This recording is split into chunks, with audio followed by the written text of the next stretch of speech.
எல்லாரும் எல்லாரை பற்றியும் பேசிட்டாங்க.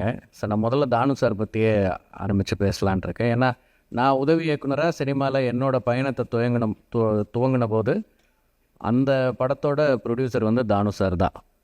துப்பாக்கி படம் அது. அந்த படத்துக்கு வந்து தானு சார் தயாரிப்பாளராக இருந்தாங்க.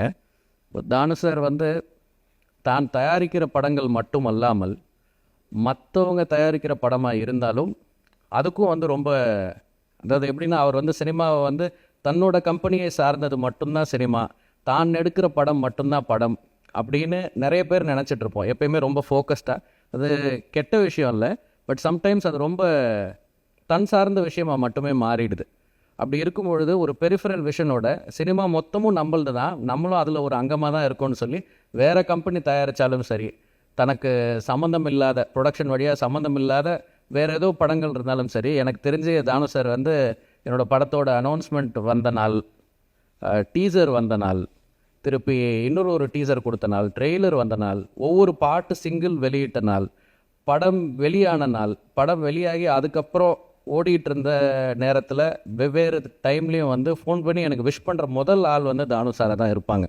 ஸோ அந்த வகையில் தானு சார் வந்து ரொம்ப சப்போர்ட்டிவ். அதுக்கு பிரதிபலன் அப்படிங்கிறது என்ன இருக்கும் அப்படின்னா, அவருக்கு வந்து இத்தனை பேரை சம்பாதிச்சிருக்காரு அப்படிங்கிறது தான் இருக்கும்.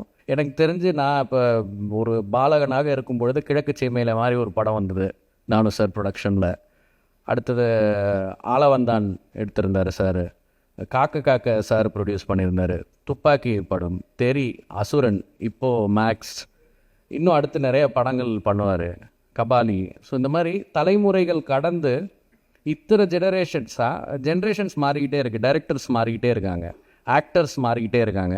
பட் கன்சிஸ்டண்ட்டாக இவ்வளோ பெரிய ஒரு body of work we கிரியேஷன்ஸில் Thanu sir வச்சுருக்காங்க அப்படின்றது வந்து ஒரு பெரிய ஒரு ஒரு ஒரு இன்ஸ்பிரேஷனலான ஒரு ஜேர்னி அது. ஆக்சுவலாக தானு சார் வந்து ஒரு கொண்டாடப்பட வேண்டிய ஒரு ப்ரொடியூசர். ஏன்னா he's been instrumental in many many many peoples careers. இப்போது அமரன் படம் வந்ததுக்கப்புறம் எல்லாரும் சென்சேஷனல் படம், சென்சேஷனல் டைரக்டர் அப்படின்லாம் சொல்லும்போது ரொம்ப சந்தோஷமாக இருக்குது.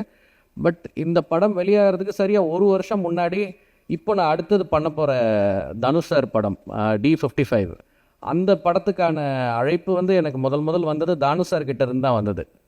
நான் அப்போ வந்து ஸ்கெடியூல் பிரேக்கில் இருந்தேன். காஷ்மீர்லேருந்து ஷூட்டிங் முடிச்சுட்டு வந்துட்டு அடுத்து சென்னை ஸ்கெடியூல் ஆரம்பிக்கிறதுக்கான ஒரு பிரேக்கில் இருந்தோம்.